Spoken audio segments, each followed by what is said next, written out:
Hello guys, it's me again, Simply Malu, and welcome to our channel.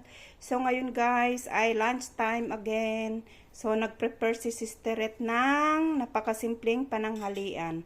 So meron tayo dito, ayan, napakasimpleng salad.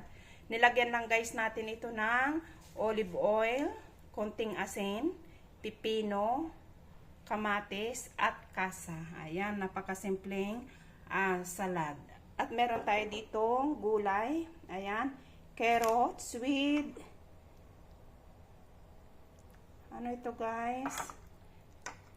Repolyo na may konting karning manok. Ayan. So, may bell pepper pa siya na green. At meron tayo ditong inoven natin na pork. Ayan.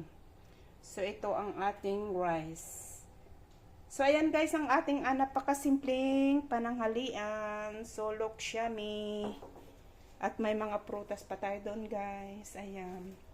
So, yun lang guys ang aking napakaikling video. Maraming salamat guys sa panonood. Bye bye guys.